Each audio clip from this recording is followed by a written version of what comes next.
Hey, primates, links to the video we react to today are in the description below. Also be sure to like, comment, and subscribe, as well as hit the little bell to be notified whenever we go live or put out new content. It really helps us out.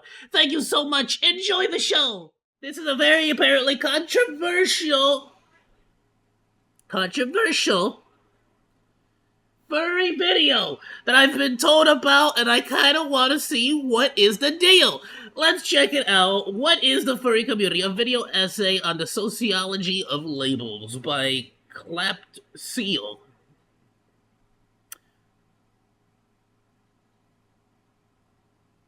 Alright, let's see. I don't know the first thing about furries. I don't understand them, and you know what? We're gonna take the first step to trying to understand what the frick a furry is. Let's go. It's time to be brave, ladies and gentlemen. It's a long one. Let's go. Danced around the idea of labeling furries as a minority group. It's a loaded term with a dated history of misuse and questioning, but it's also a label that I've been interested in determining. We as humans appreciate simplicity. If we can define a term under strict definitions, it can allow us to clearly outline boundaries. I mean, if we're gonna spend so much time talking about hate towards a particular group, we should at least be able to define what we're talking about. Are we talking about valid criticism, or are we talking about discrimination? If we cannot define these terms, then it is fruitless to even entertain a conversation on how to prevent it, for each alternative answer provides vastly different methods of prevention. I understand that labels are annoying. Many people even swear off using them in a bid to rid themselves of its restrictions, and certain labels can be seen as unnecessary, even damaging to whatever or whoever the label defines. However, I mean, if the question is, are furries a minority? Then logically, the answer is no. I mean, because we use minority to define races, not groups of people necessarily. You get me? And I feel like that's the biggest difference, is that it's the context.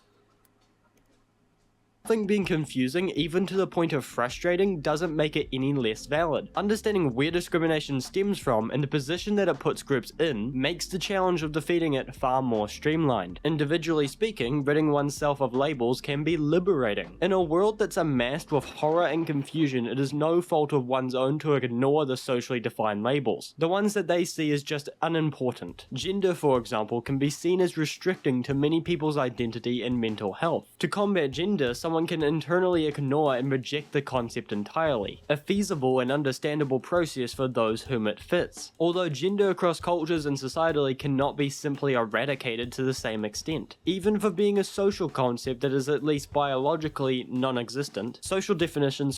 Yeah, and see, that's, like, again, you can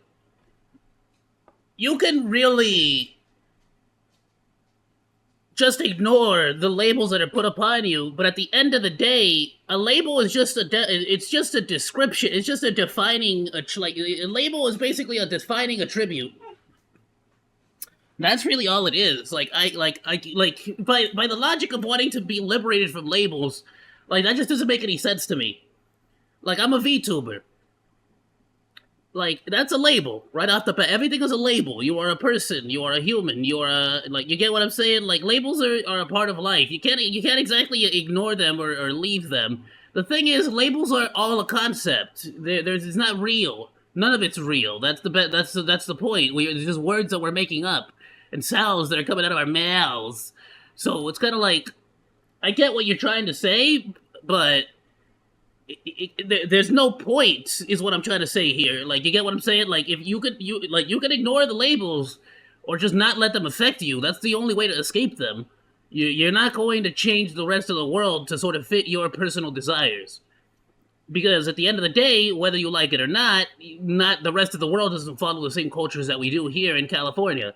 You get me?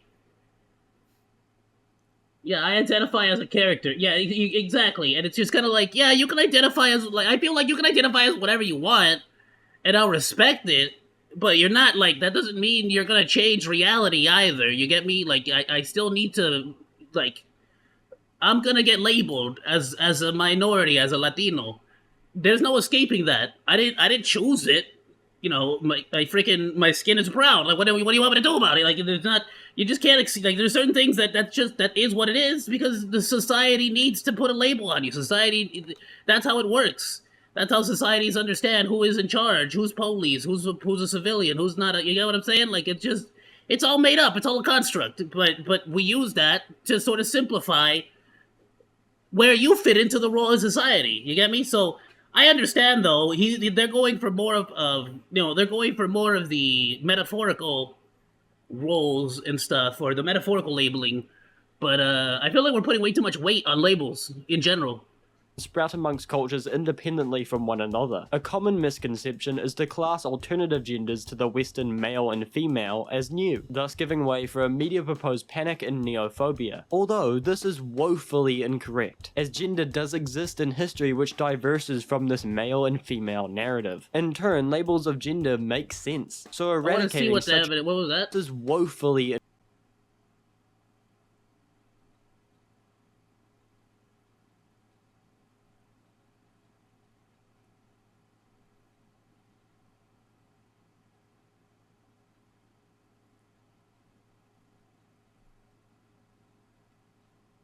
The two-spirit, okay. I mean, that's not really evidence of people using a third gender specific for people, though. This is a third gender. That's like saying God is genderless, or saying, you know, some entity is genderless. You get me? Like, that's not really.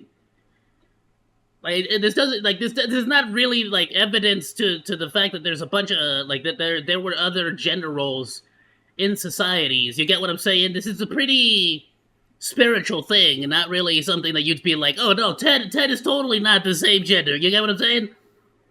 Hey, how's it going, Master Sam? But I get what he's trying to say here. Yeah, no, absolutely. The same way that, like, I guess gay people have been in our society for years and years and years and years and years in the past. I get what he's trying to say here. Incorrect, as gender does exist in history which diverges from this male and female narrative. In turn, labels of gender make sense, so eradicating such a concept would not only go against history, but it would conflict with people's culture. Looking at it from an outsider's perspective, these definitions make it far easier for someone to identify a problem and minimize stigma on a societal level. If we know what a thing is, and we can differentiate it from another thing, then we can properly address the issue. Furthermore, the specificity of labels can create contradictions. A label could contradict the actual definition of that name, or the act of giving something a label could actually contradict the label itself. For example, agender, which refers to someone who does not identify with having a gender. So our label for this person's gender is to say that they don't have a label for their gender. Linguistically, it kind of creates a paradox. Perhaps it's implying... I mean, this works only in a theoretical sense. You get me? Because unfortunately, reality is still reality. You're gonna get labeled by whatever gender you had at birth. That is a fact of life. Reality doesn't care about your opinions. However, that doesn't mean that as a social construct, you have to continue, so to speak, to identify as that, and have people identify you as that.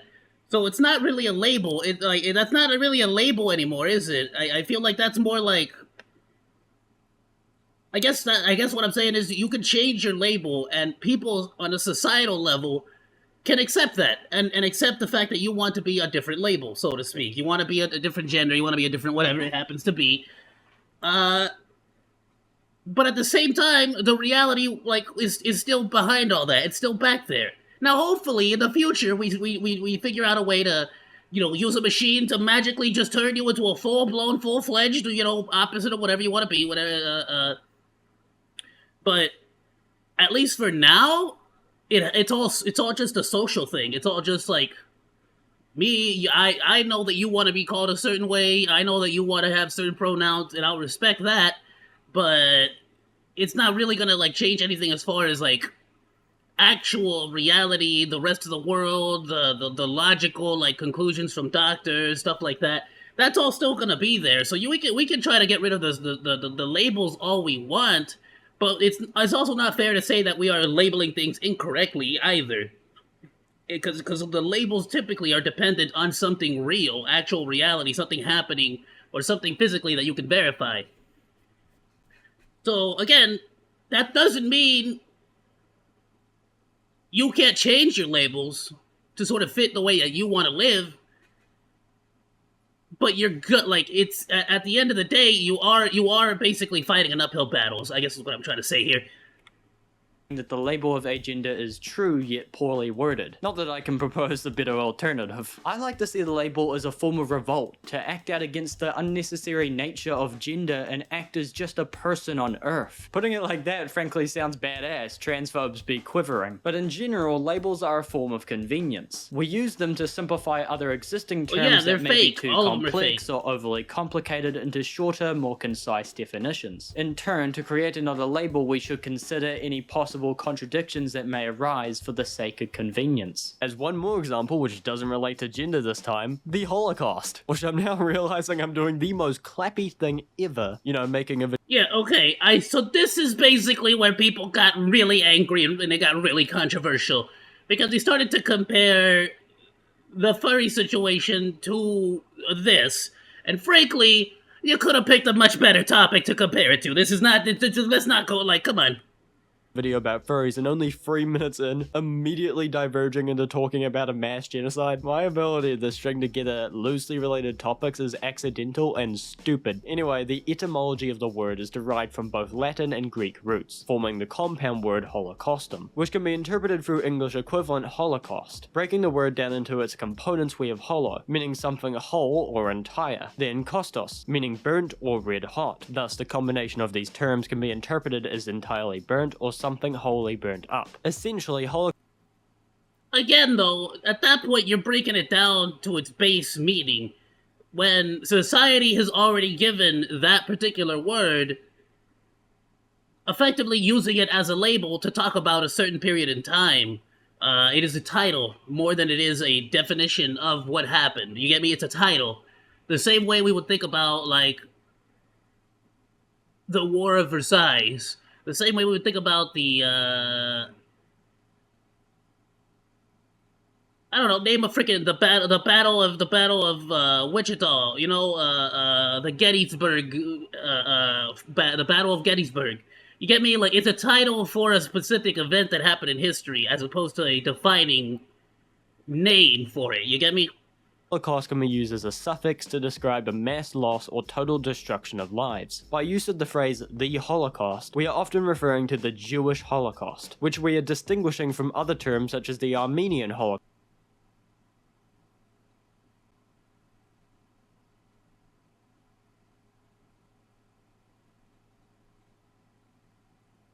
I get what you're saying. And my opinion on these situations have always been basically just like,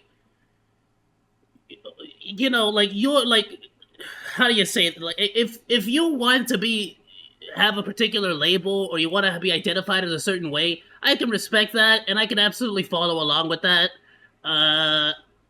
But you also can't just expect the rest of the world to adhere to what you personally want.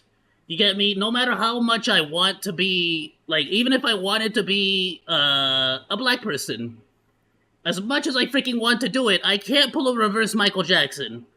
Any more than Michael Jackson turned himself into a white person. You get what I'm saying? Like, that's not how it works. No, you're still Michael Jackson at the end of the day. Like, just because you put vanilla on, that doesn't mean that suddenly you're not Michael Jackson. Anyway, like, so it's like,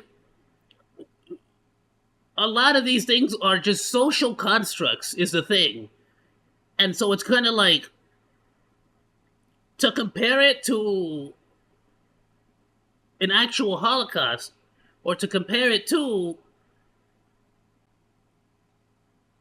race, is like not exactly a one-for-one comparison. You get me? Like, it is just not.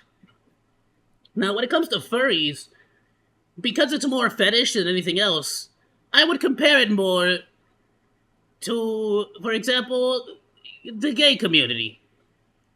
I would compare it more to, at least it's closer. Still not a one-to-one, because being gay is just like, it's your sexuality. It is your personal preference for type of people. But that's why we get into like subsections, so to speak, of like furry. A subsection of like you like to be choked. A subsection of like people who like what's another fetish? Feet, you know, stuff like that. Like like it's a subsection at that point or a sublabel. So it starts to get a little bit more intricate or a little bit more nuanced. Whereas you're just sort of comparing it to an event in history where a bunch of people were genocided. You get me? Like, it's just not a great comparison is what I'm trying to say. Holocaust, a coexistent term which ran alongside the far more common Armenian genocide, which was used in news headlines around the time of World War I. At the time of these headlines, the word Holocaust had no connotation to the Jewish population. That was something attributed to the term in the decades after. What this means is that set definitions to labels can nearly be ignored when added context to the word amplifies. Again, this is not a label, though. That's not a label. That's a freaking title. We gave the entire event a title to refer to what happened to a subset of people. You get me? But all in all, it wasn't just Jewish people getting sent to these places. You get me? So I feel like he has a fundamental misunderstanding about why, or how exactly. I feel he has a fundamental misunderstanding about what exactly we use this word for. It's not a label. It's a title. There's a pretty big difference there.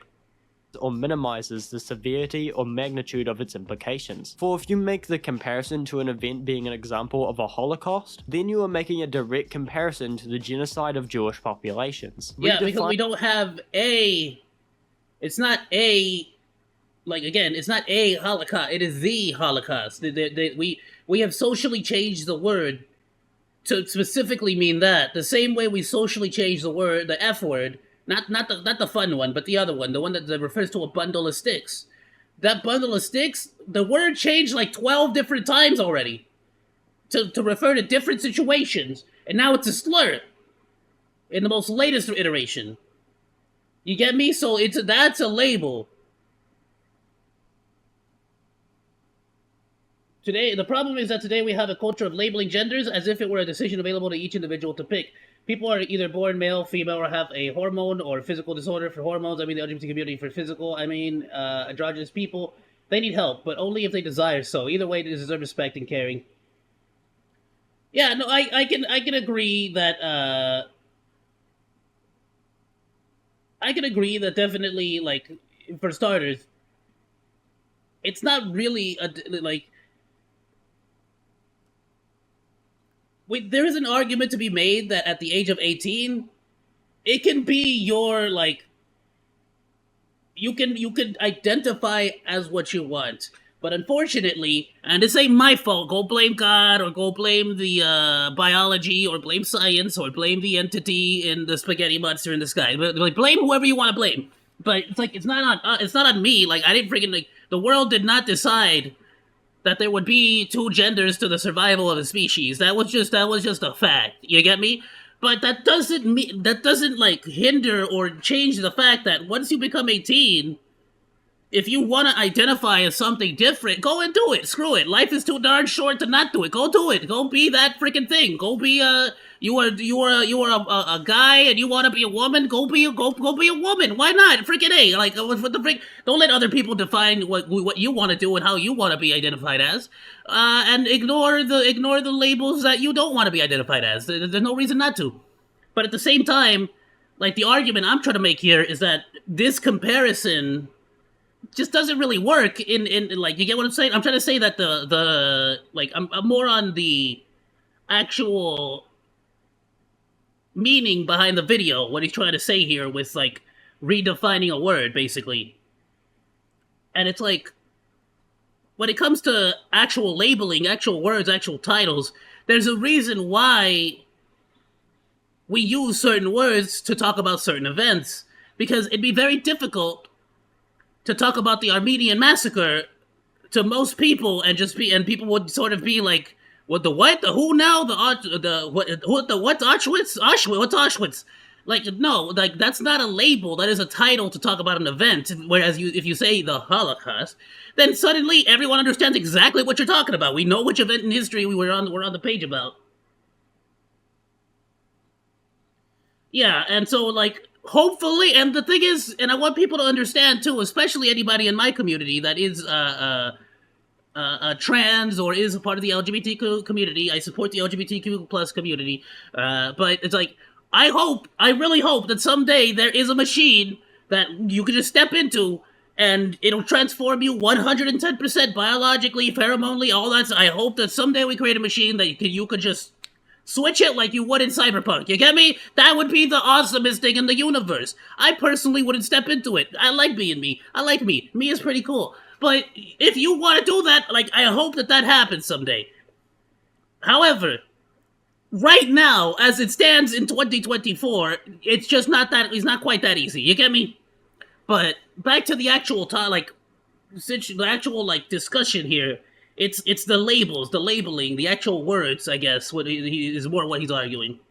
Defining the word under a new magnitude to how we interpret the phrase. Now, I'll note that I left out several other factors such as religious influences, just as so to not overcomplicate my example. Still, early intentions of this label were to make it give the genocide a particular distinctness. To preserve the specialness of the tragedy as a Jewish tragedy. Okay. And I can see that was definitely the origin of it. Now, with a little bit more nuance, I would say, we understand that it wasn't just the Jewish people that were, unfortunately, treated that way. But, in essence, yeah, it's a title. It is a title. Not a label. Not like a religious undertones to the label are something that is frequently not like a category of label. You get me? For many feel that it elevates the very human issue into one of divine importance, when in actuality it may be more fitting to view Nazi soldiers and Jewish victims for what they truly are, human, thus grounding the event in reality and recognizing that people are actually capable of these types of things. In a way, this can be seen as real. I mean,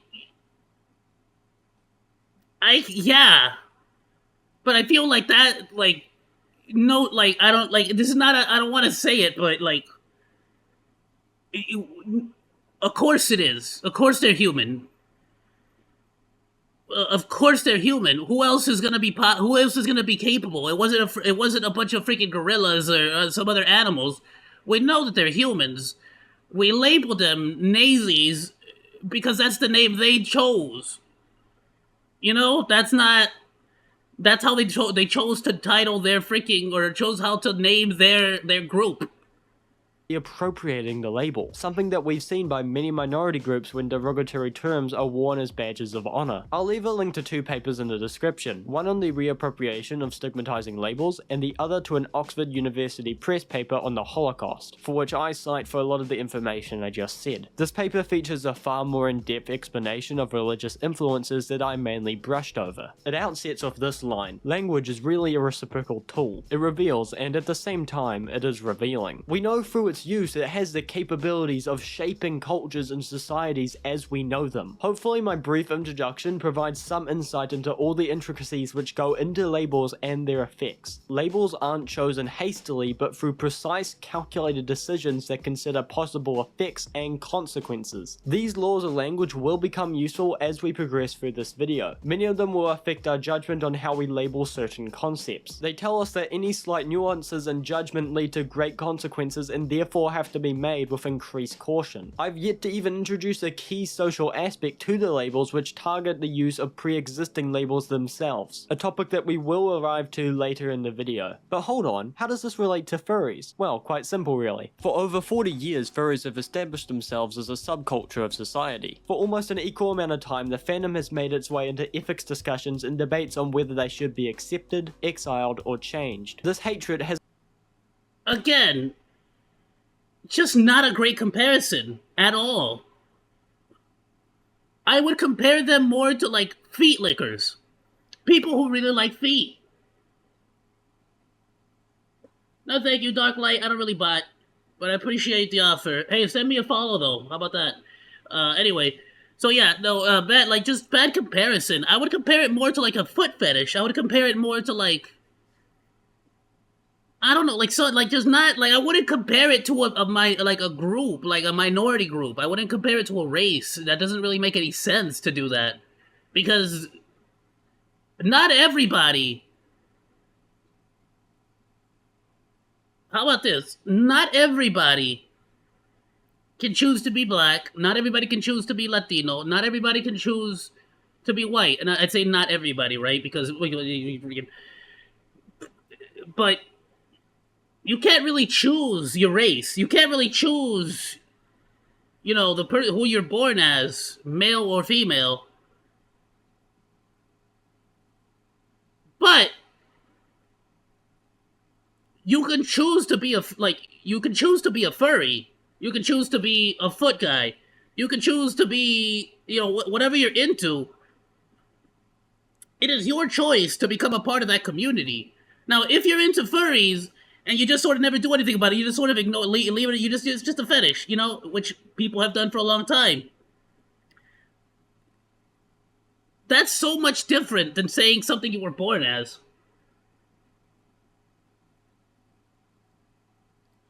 Oh yeah, there's absolutely people who identify as furries.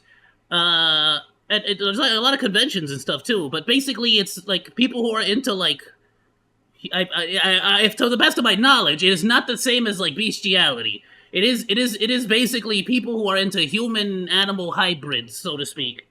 But it is to the best of my knowledge so far. Maybe he's gonna prove me wrong here. I believe it is a fetish. So it's kind of like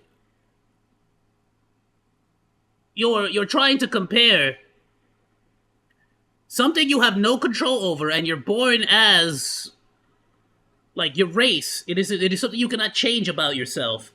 It is something that is indelible about you as a person. But being a furry is more comparable to people who like hentai, people who like it's more of a fetish. So it's kind of like people would be saying the same thing about people who are into feet. It's the easiest example I can think of. Has evolved and developed over time, certainly given the decades of time to age, and its impacts on the community cannot go understated. The fandom would be unrecognizable if it weren't for the misinformative news journalism and the negative public reception. If we were to take this misinformation and all this negative stereotyping, we should ask what position it puts the fandom in, and why would we have any incentive to add such a label onto it? Is this practice worth the effort, or is it a fruitless endeavor leading to a world indifferent to its conclusions? For the passing moment, I'll remove any personal connection to the story. I don't want my own personal experience as a furry to cloud my judgment. For now, I'll employ past studies. This local thesis by the University of Waikato takes an exploratory analysis of the suicidality, anxiety, and depression amongst furry populations. It has a sample population consisting of 1,249 self-identified furries. Thus, I believe I'm borrowing from an adequately sized sample population. The topical focus centers around the mayor-minority model of stress, whereby the mental health of a minority group is defined by key factors of risk and protective processes, something which has gone seldom addressed in previous and even future studies. For this thesis was published back in 2018. Mental health is a historically under-addressed topic, and that theme is all too present in furry culture. That is apparent when considering the overall— What? Mental health is a real issue amongst the furries? I would have never known. Lack of studies and action of prevention despite decades of known issues. The mayor-minority model of stress, or as I will call it for the rest of the video, the mayor model, targets stresses such— I feel like in nowadays society though, everybody is under some kind of wild stress. I don't know if being into furries has anything to do with it. It might just be that society today is just screwed. Like, you know what I'm saying? Such as isolation, rejection, concealment of identity, stigma, and other processes which inhibit one's ability to exude happiness. All of these processes combined create the total risk towards a particular group. That is then compared to any protective factors such as a sense of community and support group, or any processes that counteract any apparent risk factors. It should be noted— And that is one thing that the internet has made amazing, is that if you are a furry, you can find a community of other furries that will understand you and will be able to, what's the word there? They will be able to, not compare. There's a better word for it.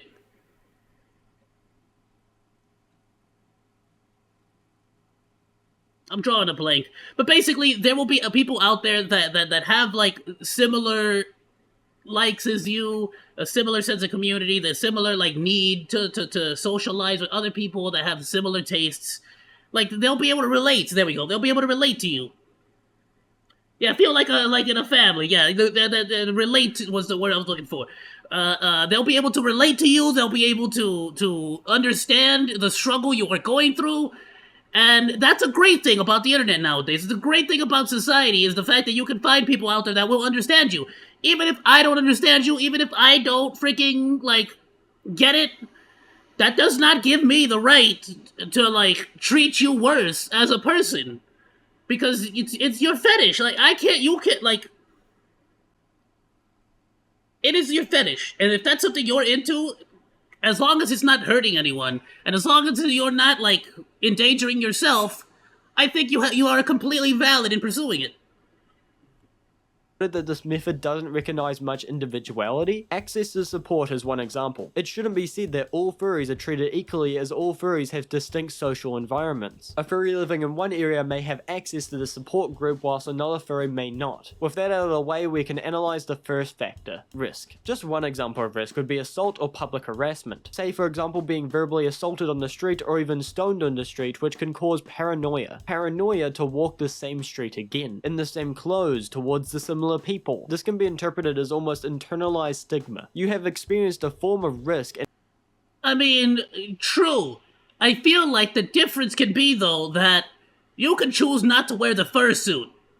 Whereas, if this was happening to a black person, or a Holocaust survivor, let's say, because we're using the Holocaust as the example, if somebody were to stone a Holocaust survivor because they're Jewish, or you get me? Like, that's literally a hate crime for race, because it's something that they cannot control. Beyond their control. You can choose not to wear the fursuit. You get what I'm saying? Now, we can argue about whether you have a right to wear the fursuit everywhere you go, but I'm just saying, there are ways to avoid the risk there, whereas for a minority group, they're hated because they're of that minority status. They're hated because of the color of their skin. They're hated because of their religion or their faith. You know, it's just a bit more different there, I suppose. And even then, I'm just saying, if people were to like be hating on Jesus, I wouldn't wear a cross out of the street if it may put me in danger of getting a rock thrown at me. You get me? I'd put that under my shirt. I'd hide it. You know. And internalized your view on. For example, I'm so stressed that I identify myself as Master Sam. There you go! Safety and your place in society. Mass examples could be bomb threats and marches outside furry conventions, which is a place supposed to resemble community and safety. And in situations like that, whoever freaking called in that threat should be arrested and put in jail, let's be honest. Because at the end of the day, these furries are humans just like the rest of us. There's no need for this. For example, the 2014 Midwest Fur Fest gas attacks. This purposeful chlorine gas leak led to the hospitalization of 19 furries. No one is presently certain on the exact culprit of this attack, although a few theories have surfaced on who may be responsible. Either way, for an event like this to occur, it proves at least someone is uncaring on the general safety of furries as they collectively meet at one of the largest conventions. Thus, paranoia can instill itself into anxiety on further attendance for attacks or threats towards public safety. In a very famous clip sporting over 6 million views on YouTube, reporter Mika Brzezinski for MSNBC's weekday morning broadcast struggles to understand the concept of furries after reporting on the MFF gas leak, essentially turning the event into a comedy, which under most Now, this is where it starts to get into really messy nuances. And stay with me, furries, I promise I'm on your side. But, here is... And to everyone, right? I gotta make it very clear, because I know a lot of what I'm saying here, you gotta realize that I'm just sort of spitting the first things that come to my head, too. But I need to make this very clear. I am pro-LGBTQ, I am pro-furry, I fully support everybody wanting to be whatever the frick they want to be. But I also, at the same time, nuances. The reporters are so freaking wrong for this. Because they are taking, they are taking an attack on humans and minimizing it because they are into a particular fetish, a particular culture. That would be the same as Anime Expo getting hit and people making fun of it because they're weebs. Because they're just a bunch of people into cartoons, into anime girls, into anime... You get what I'm saying? This is horrendous. This is absolutely horrendous. Of the reporters. Because at the end of the day, that is 19 people that got attacked. Now, you have to understand, it's gonna be difficult for a lot of people to realize what the freaking furry is. I don't even know what the freaking furry is in its fullest. I didn't even have a defining, like, whether they're into bestiality or not. I'm still kind of confused on that. Whether they're into bestiality or it's specifically just a human hybrid, so to speak. You get me? I don't know. I don't get all the details there. But it's a very difficult thing for somebody who's like this is a report, like this is a random freaking reporter. As far as we know, she might not even understand that some people are into fisting. She might not understand that some people are into tentacles. She might not understand that some people are like into freaking feet. Some people, you get what I'm saying? Like there's some like there's a lot of nuances there that you have to understand. But at the end of the day, she's still a terrible. They're still a terrible people for freaking laughing at the attack of 19 people who got hospitalized, and that's the key takeaway here. That makes them garbage people. Absolutely. Like, are you kidding me? I would be appalled to see them handle any other attack situation like this.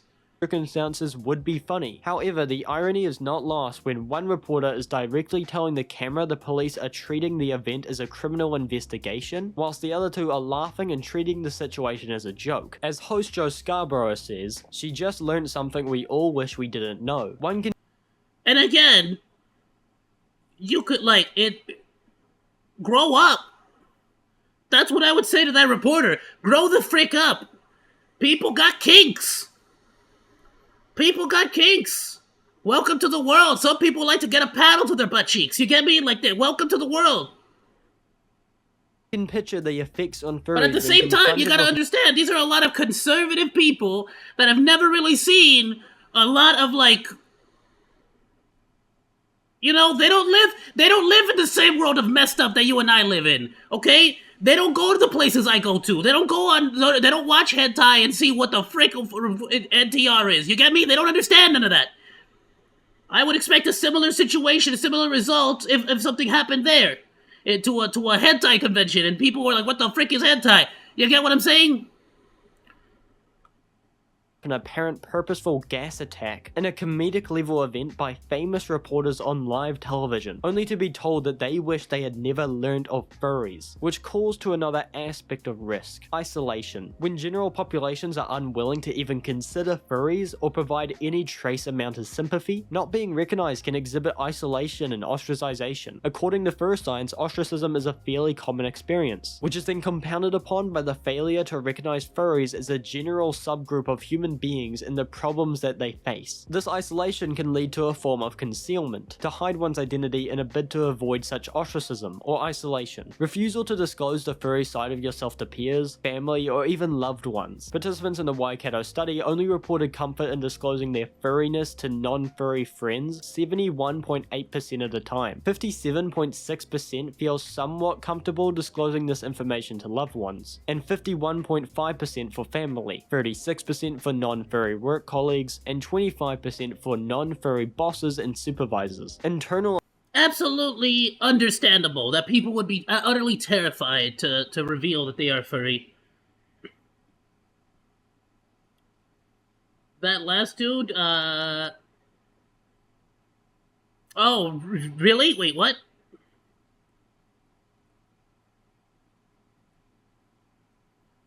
What do you mean? Are you saying he's a furry too? Comfort ones, and I do remember the video you're talking about. See how prevalent this problem is opening up. But sorry, what I was gonna say here is it is totally understandable that some people are going to be incredibly terrified to reveal that they are a furry. Understandable. There's a huge stigma for it, and it's not okay that people are treating other people wrong or bad because of a kink that they have or because of a particular,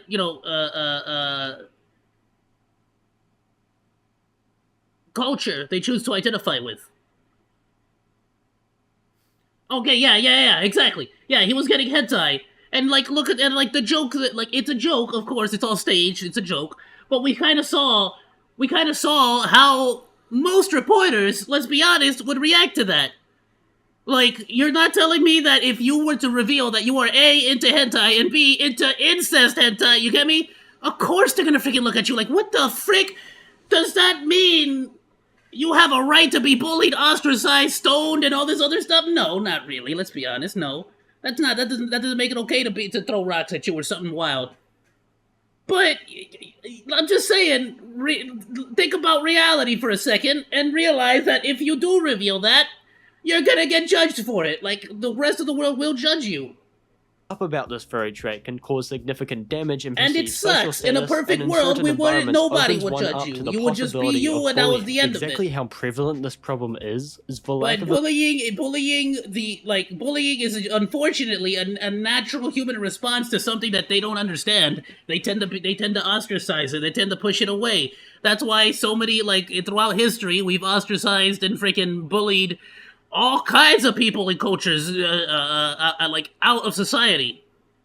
a better term, grim. There is significantly higher rates of bullying amongst furries than general population. But that's what humans are. Humans are pretty garbage people. Like, being point blank. From the ages of 11 to 18. Waikato saw a decrease to 50.4% of furries surveyed experiencing some form of bullying. And that's the thing. I feel like it's a natural progression of the furry community growing and a natural progression of the furry community getting more awareness to the public. And so people are basically ostracizing it at higher levels, and that sucks. Honestly, though. All populations provide a range of estimates, anywhere from between 19 to 30 plus. But typically estimates I found fall somewhere along the line of 20 to 25% of general students experiencing bullying. This means statistically the rate in which furries experience some form of bullying is 2 to 3 times higher than the expected level. Worse more, the frequency and severity of this bullying is also distinctly increased. Waikato suggests that 16.5% report being physically bullied a great deal, whilst typical students fall somewhere at about 6%. It's important to make a distinction between general bullying and specifically targeting the furry community. Thankfully, let's see, imagine some news concerning an arrest of someone stealing lolly and shada hentai magazines. That would be funny, not gonna lie, but people would have more prejudice for the content as well. That's a good example. Absolutely. If somebody was, like, how do I say this? I'm gonna take it one extreme further. Let's say somebody goes into a shop because they want to steal specifically Lolicon Shotacon. That's what they want to steal. They get blasted. Like, what's the first thing people are gonna say? Dang, bro, all that for some Lolicon Shotacon stuff? People are absolutely going to have their opinion on the situation is going to change wildly depending on who was involved. Absolutely, there's bias there. There is bias in everything.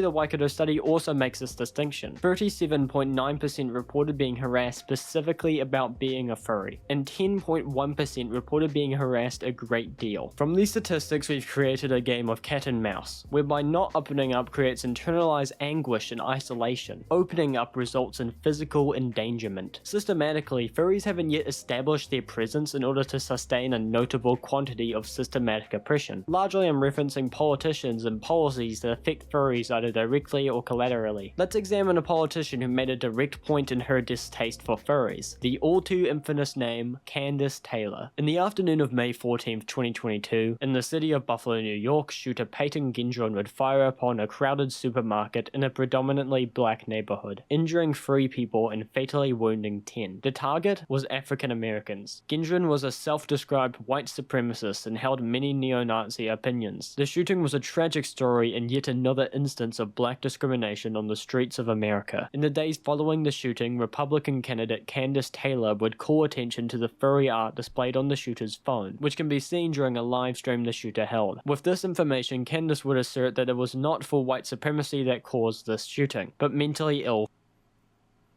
In my list of executive orders, I explicitly addressed and received blowback for tackling the issue of perversions of the furry culture. Twisting the minds of Generation Z must end. Now, see, this here, full blown, is literally just Candace Taylor taking this event as an excuse to attack furries. Full blown. I don't know why she decided to take this angle when this is obviously a neo-Nazi white dude who decided to murder African Americans. I'm just pointing that out. But instead of going with that and running with that, she decided to see that this dude was a furry and have a personal attack on it. I agree with what he's saying here. This is a full-blown example of somebody in a position of leadership that has just found out what a furry is and is literally just something that she doesn't understand. She's scared by it. She thinks it's weird. And so she's just attacking it for no reason. And that is signs of a very, very bad political leader. Because if you can't take the time to look into something and understand what the frick it's about, just take the, like, you can, there's a freaking Wikipedia article. Like, you can look up a wiki on what a furry is. You get what I'm saying? How can you start to attack something publicly without first understanding what the frick it means or what it is? But again, this is somebody who has a personal interest or a personal hatred towards furries. Politicizing things unnecessarily and trying to find a scapegoat. Absolutely. Absolutely. It is literally trying to find a scapegoat. It is literally her trying to take this. She has an issue with furries, and she's using this situation to further her own agenda against furries. And I gotta agree. That's freaking horrible. I gotta agree with the video here. This is freaking absolutely horrendous. Furries. Alt-right personality and ex-rapper and bounty hunter Stuart Peters would tag onto this debacle, stating, "A gun didn't do it, a white supremacist didn't do it, a sick and demented furry." Exactly! I didn't want to say it. I'm gonna be honest with you. I was kind of scared to say it. I'll be real. Because I don't like being too controversial. But this seems like she didn't want to blame force multipliers. She didn't want to blame white supremacists. She didn't want to blame racism. She wanted to blame furries. You get what I'm saying? Like, this is absurd. It's absurd. Look at what's happening, bro. It's a white supremacist who blasted a bunch of African Americans. Just freaking say it. Did it. When Candace Taylor is elected governor, Georgia will be furry free. Furthermore, in the run-up to her campaign, she would tweet an extremely powerful and motivating. What are the odds that this is everything? I would have never guessed that she was an incredibly conservative, incredibly, like, Jesus? Which, by the way, I'm a very religious person. I gotta say this. Jesus would not approve of this, Candace Taylor. From everything I have read in the Bible, the great almighty Bible, as Meatwad calls it, in the great almighty Bible, it says that you must be accepting of your neighbors, you must forgive their sins, and I feel like you're not doing either. I feel like you're not holding true to the matters that at hand. Force multipliers, I agree with Candace, we need more of them, mainly because I live in LA and it's freaking scary here. I constantly have homeless people and other scary people showing up at my doorstep. I got a really nice, wide, like, flat area here in front of my house, and I've had like 4 homeless people just literally come down and lay down at my doorstep. I freaking hate it. But hey, so far nothing bad's happened. Anyway, babies! Babies, I guess. She really took that whole, like, kiss the baby in the forehead during your campaigns to a whole other level. Alright, cool. Furry lives do matter, Buzz. 100,000%. 100,000%. Tweet that's really personal to me. I quoted in the Mirror every morning. "The furry days are over when I'm governor. Public school is for academics, not fairy tales." That last... I mean, to be fair too, you can be a furry all you want. You can be a foot fetish dude all you want. You can be into hentai all you want.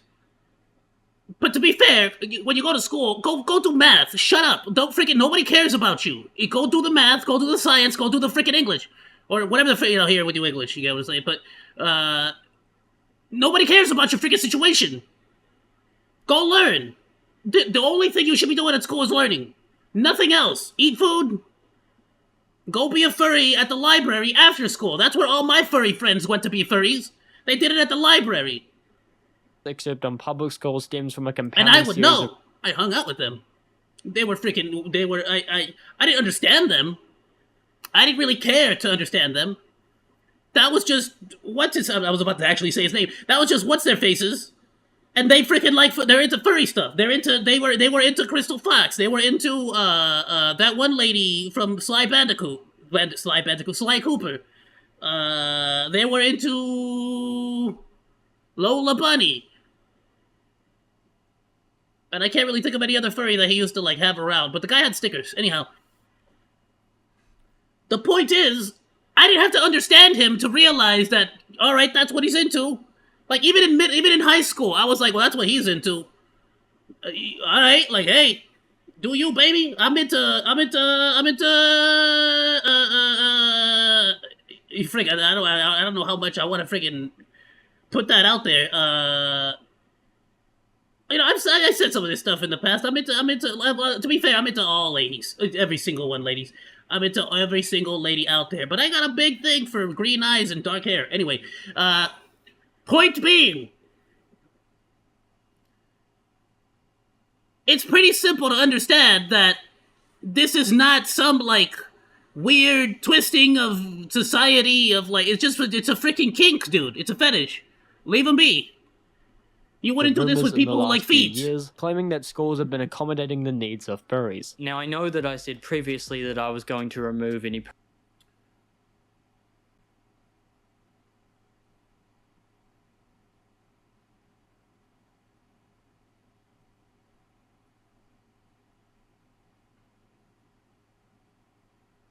I can agree with everything, if not most of what you're saying there.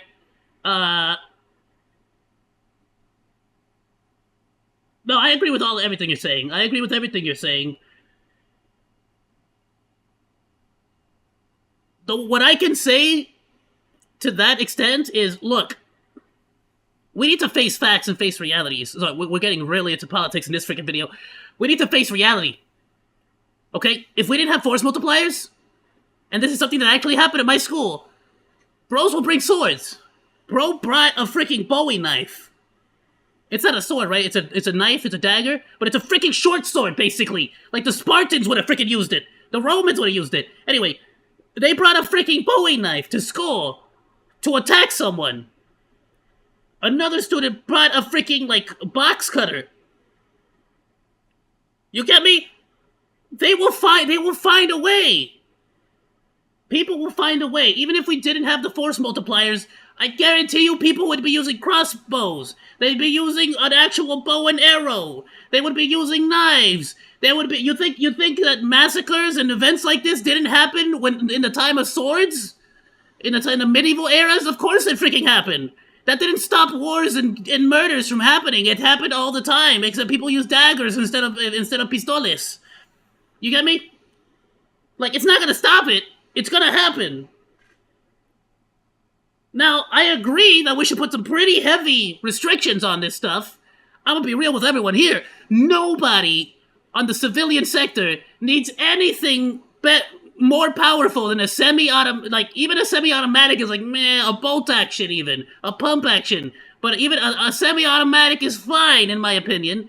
I feel like ranges should have special exception to have fully automatic stuff, but I feel like there should be a lot of heavy freaking, like, you can rent it and use it at the place, you get me? But other than that, no. You get me? Like, I feel like there you can do a lot of stuff. Here in Brazil, we got some time ago, they brought simple stuff, but they also use machetes and knives. Exactly! Like, people act like they're not gonna find, like, the problem is not what tools they use to accomplish it. The problem is that our society has a bunch of lunatics out there that want to murder people. You get me? Like, there's way deeper issues here than just that. But at the same time, it is a part of it. It makes it way easier for this stuff to happen. So yeah, there should definitely be rules on this. I would not be against a across the board rule of like no bolt actions only. It has to be a single like fire, single action. Okay, if it has to be that way, it has to be that way. But then give them something. Allow it to be rented at a range. You get me? Like the fully automatic stuff. Because at the end of the day, it's a tool. Some people want to use it. The same way we had archery competitions all the time in medieval times. It's basically what people are doing now with ranges. You get me? So it's like, there's a lot more nuances to it. And the problem is that a lot of politicians nowadays are just sort of using one small issue and going to an extreme because it makes people on that extreme hype them up more. You get me? I am a fence sitter. I'm a major in middle ground fence sitting person. I like the middle of the fence. It's nice up here. When you're on the top of the fence, you can see both sides clearly, and it feels nice on my taint. It like kind of like tickles it a little bit. It kind of like the little bit of pokiness there. So it's like I like it there. Gives me a wedgie. Personal connection. No, but seriously, stories. like But I actually have a like we're really getting into way too many political discussions here. I'm gonna get canceled from all freaking sides. Let's be honest here. fairly interesting account of some of these rumors. My mother is a marketing consultant, so therefore she meets and converses with a lot of people over our area as a marketing tactic, but also because my mother has a heart of gold. Sometimes she will attempt to get to know her clients fairly well as people. And despite never bringing up furries and her job having nothing to do with public schooling, on multiple occasions by people who probably have a brain, have brought up to my mother if she's heard about the kitty litter box in schools. Apparently that rumor must be going around again. And I thought we snuffed that one out years ago. Kitty litter box in schools? That's taking it too far if it's true, but it's also wild. Like, is that a thing that where did that originate from? Do furries like pooping in sandboxes? I doubt it. Like, what the frick? That doesn't seem... I don't get what pleasure you would get out of that. But no, this is just a repeating...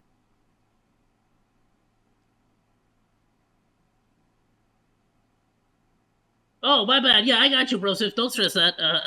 That is on me, my bad. Instance that pops up in conversation with some people here. Every time my when I mum fell comes asleep late home and last she's night. like, I heard that one rumor about the kitty litter box again, and it's so fucking funny. And that rumor made itself into politics as well. Just listen to Republican State Senator Bruce Bosselman explain it for me. I'm a little shocked, I guess is what I would put it.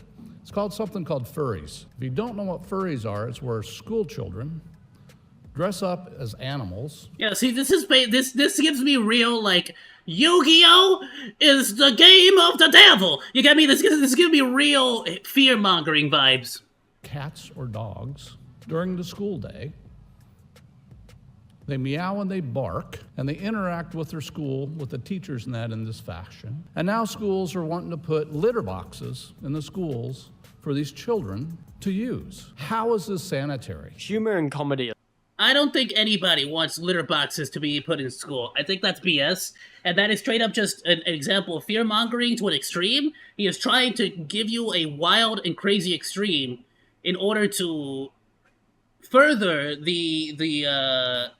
or perpetuate the lie, basically. Aside, calling a spade, this is misinformation. Obviously. It is misinformation out of the mouths of politicians, but it's also calling to attack an environment. What? A politician pushing false narratives? BS! I don't believe you! I've never seen that happen. I've never seen that happen, not once in my life!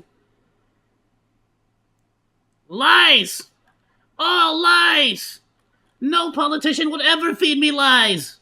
A school that is largely supposed to be a safe space for children. A safe space where they should have the freedom to education without fear of discrimination. If misinformation can be so plentiful that it can occur in our politicians, what does that mean for the general public and schooling? Thus asks a general question on misinformation about furries. Where did it come from? Why does it happen? What is furry hate? Why Finally! I need to know what the frickin' furry is. would this community in particular get hate? Yeah, absolutely. And it's like, it's a fundamental misunderstanding about something new in society that they just can't handle. but others are spared. Yeah, We can I'm look pretty at sure he furries misspoke, today bro. and Not a identify single many fella. I've never sources seen. of misinformation Politicians and are basically negative like the epitome of stereotypes like about truth speaking and like integrity, you know. So I don't know where the frick he's talking about. furries. But there has to be a point of origin or initial motivation for why these attacks happen. The answer may just be with the creation and the formation of the fandom itself. The first ideas of this fandom were conceived during the late 1970s, coming out of a small offshoot from the underground comic and science fiction scene. Back then, Wasn't it the guy who created Kimba the White Lion, right? Wasn't he the first furry or something like that? diverse cultural animations such as anime were existent but far less abundant than what we know today. You couldn't simply Google your favorite anime. I mean, you couldn't Google anything at all. With this need to fill a gap in the Western market, people began trading for these Japanese Bro, I used to have to go to the library and check out a VHS, and that's how I would watch anime.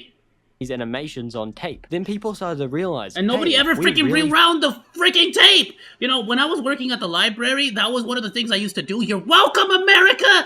I used to, like, grab all the VHSs, and then I would be able to, like, tell by, like, spinning it. I would be able to tell, that, oh, they didn't rewind this one. So I would take it, and I would rewind it for people. That was my job, like, actually. forming our own How old am I? I'm 28, bro. I'm a thing here. I'm a group of senpai. Y'all gotta call me senpai now, senpai monkey.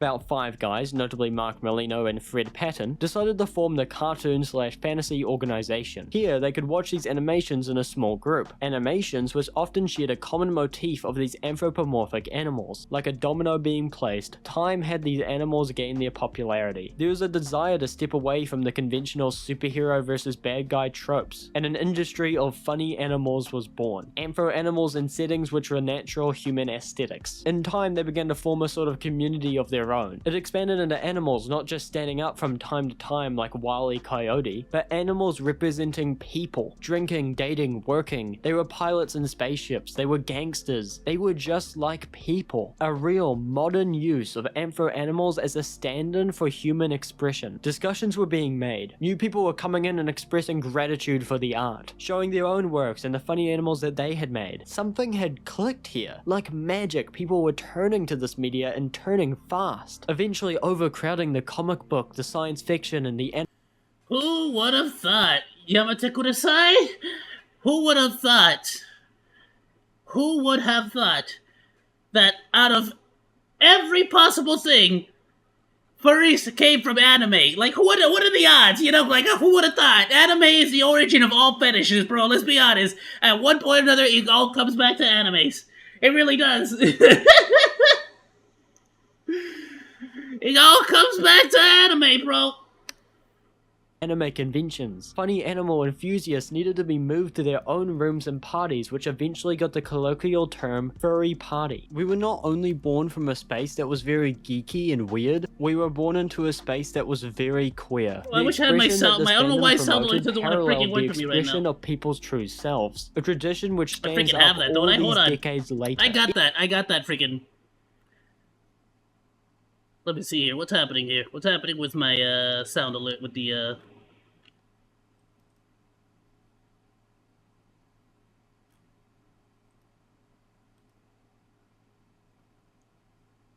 I have it somewhere. Hold on.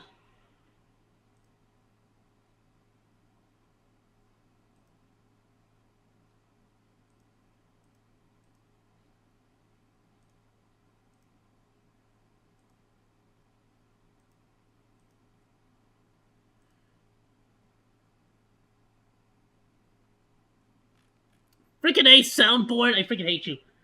Bro, I swear, it's gotta be freaking, it's gotta be freaking Opera. It doesn't want to open up the soundboard. But freaking A. Wait, can I open it up on a Twitch page? Let me see.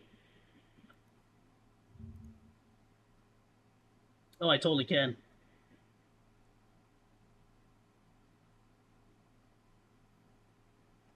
Oh, it's not even on. What the frick? Oh, did it get replaced by...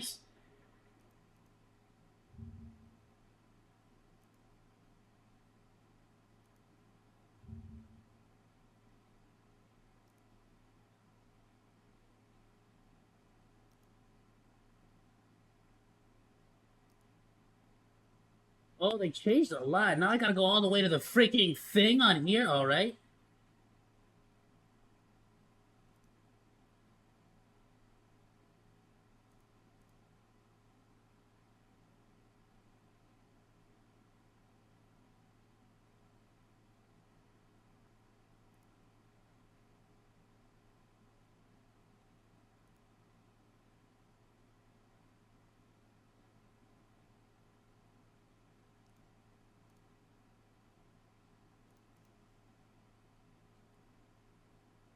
I don't know. Sound alerts is freaking wild. It's bugging, bro. Can any of y'all use the sound alert down there?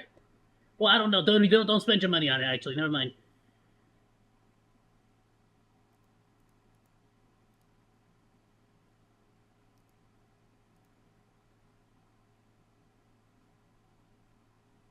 Yeah, I'm gonna have to double check that and see why that's not working today. My bad, dudes. I had a freaking sound alert for freaking Yamate Kudasai all freaking ready to go. Ah, well. I'll fix it though, I swear. Each time this fandom progressed and took shape, the ideas and the formation of the founders, the offshoots from conventions to organizations to parties, they were always small groups of a slightly less smaller group. Furries in this era I find to suffer more as a sub-minority. The term sub-minority may not be very popular, but its etymology is fairly straightforward. It is a minority group that makes up a larger minority. The struggles of queer identity and expression, the homophobia that plagues the world today and definitely plagued the world back then, all branched over into furries. Our problems and the way that society viewed us were a queer problem. Regardless of all... It does work now! Alright, I fixed it while I was freaking doing it. Cool. It's weird, because look, I can't, like... I can open a tab, similar to how I can open my, my meme board tab. But this one just sends me to the website. I don't know why. I don't know if that's an Opera thing or what the frick. But sometimes I won't be able to load it. So, there you go. I failed at that, but you know what? I don't care. That's fine. I guess I can play it for free, so I'm gonna be using that more often. I don't know if it's an Opera thing or what, but I gotta get that fixed. All the people in the minority were queer or not. The apple doesn't fall far from the homophobic tree when it comes to initial furry hate. Looking at how furries are discriminated, there is a strong theme of sexual deviancy, and this can be tied back to homophobia and transphobia, the idea that gay and LGBT are not but sexual deviants who sinned against God. This has led into effects that we even see today, such as LGBT people having a perceived threat to children. Furries too How loud was that? Should I lower it? Was that too loud? Would you think, should I put like half of that volume? A similar fate. This news broadcast from 2007 on WAFB Channel 9 begins with an especially egregious opening line. They are furry and perhaps up to no good. Might want to watch your children around Star these Fox! You also This Star theme Fox. continues throughout the broadcast, with insinuations so disgusting that I'm surprised there isn't a defamation lawsuit. Such sentiments were shared across broadcasting channels to varying degrees. Few could be even slightly interpreted as positive, sowing the seeds for further discrimination to come. Another common theme in this perpetual furry hate war was identity, to insinuate that all furries had a universal belief that they were the animal of their Double persona. barrel! This is made out in a similar sense to those attack helicopter jokes on trans people. And Yo, tell me why Flippy kept getting freaking blasted, bro. Ah, I'm hurt! Freaking shut up, you little frog! there's a particular conflation between Bro, furries get in and trouble like furries. every other Furries freaking being mission, a bro. separate subculture of society that internally, We for only have to reasons help either Falco, like, psychological once. or spiritual, identify with a species that is not human. This can be as a result of identity or even religion. For example, shamanism, although there are other To be cases. fair, The conflation Crystal between Fox groups had of me furries had and me debating furries are becoming a furry plentiful though. and ongoing, Gotta particularly admit right now, Crystal Fox had me on that debate, bro. She almost converted me. I just gotta say. in media, resulting in confusion and stigma. Occasionally this confusion is made I don't know what it is, but I People love less that blue understanding fox. of a given group Her and are less Redemon, likely they to really got me support wondering it. about so people life. antagonistic to a group will want to accentuate such confusion. Each example of discrimination is why many would class furries as a sub-minority group, a contingent minority to the LGBT, which is true and stands correct today. The majority of the furry population identifies under LGBT, thus transphobia and homophobia are presented towards furries as well. Although this has some flaws, furries have this rare characteristic that pushes the boundaries of sub-minority. Let me explain. If all furry hate consisted of just homophobia, it would make it very hard for LGBT individuals to be anti-furries or present homophobia within the fandom. Many fans of this channel will know by now that homophobic furries do exist, so there are likely more Really? I feel like that's a problem with adding so many like groups into it, because it's like now it's like what is it? The full acronym is like LGBTQ. Hold on. what LGBTQIA2 plus. There it is, 2S plus. Yeah, so now it's LGBTQIA2S plus because it's Two Spirit, which is like the Native American one, I think, right? So like, yeah, no, so that's, I mean, so it's like kind of like the problem with doing this is that the plus includes, apparently the plus includes furries. So it's kind of like, it's kind of difficult when you have like these people or these people or these people being against this. You get what I'm saying? The plus. Like, and I feel like that's the problem with like mixing them all together, is that weirdly enough, there are like, look at Bruce Jenner. Sorry, Caitlyn Jenner. That is totally my bad. I figured that is 100% a bad on me. Look at Caitlyn Jenner. She is this. She's trans. But she believes that this is a sin. She believes that lesbian and gay relationships are a sin against God. But she is also trans. You get what I'm saying? And it's kind of like, I don't know. Are these there like, these don't feel like one movement. These feel like it feels like this is a movement by itself, and it feels like this is a movement by itself, and it feels like this. I mean, it feels like this is a movement by itself. You get what I'm saying? Like, I don't like. There's too many. Like, there's like they don't all like, they're fighting each other more often than they're fighting the outside world. It's a little disorganized. Honestly. Yeah, and that's a real thing, by the way. That is actually real. Like, that is what Caitlyn, like, there are interviews of Caitlyn Jenner saying that, like, she herself said, in her words, I'm paraphrasing, but in her words, she said, marriage is between a man and a woman. That is Caitlyn Jenner's opinion, like, at least from the interview that I saw. That is her opinion. Forces at play here. Why do furries experience hate to the extent in which they do? Undoubtedly the most important and abundant— I can answer that easily, though, actually. The reason why furries get as much hate as they do is because it's much easier to hate on a weird extreme than to hate on something that's too close to your personal situation. But you have to understand, they're just looking for a reason to hate. The hatred is there in them. The hate, like, it's just there. Caitlyn is the best example of that.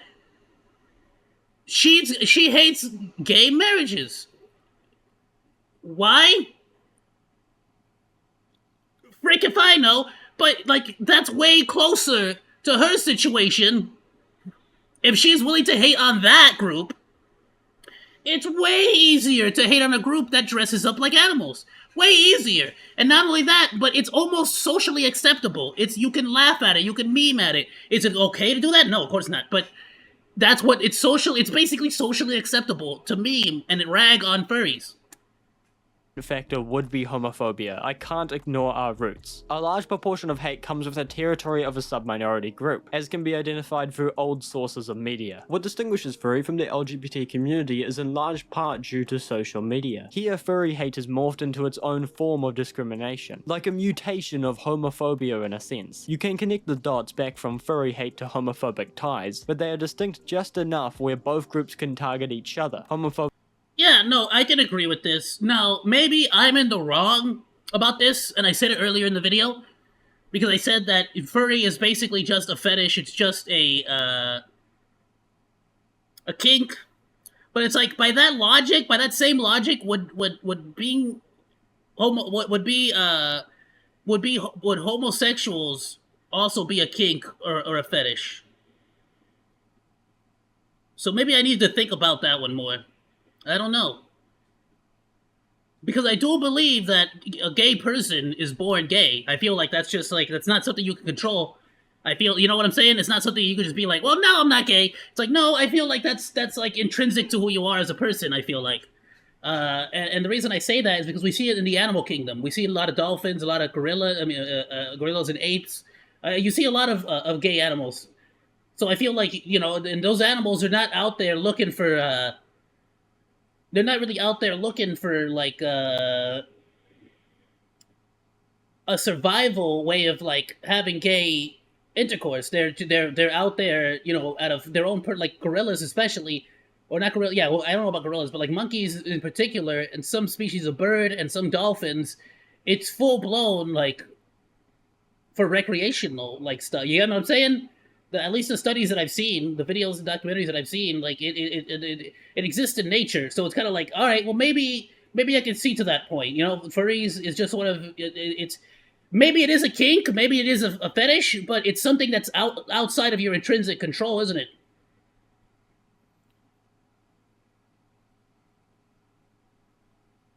Absolutely, my dude.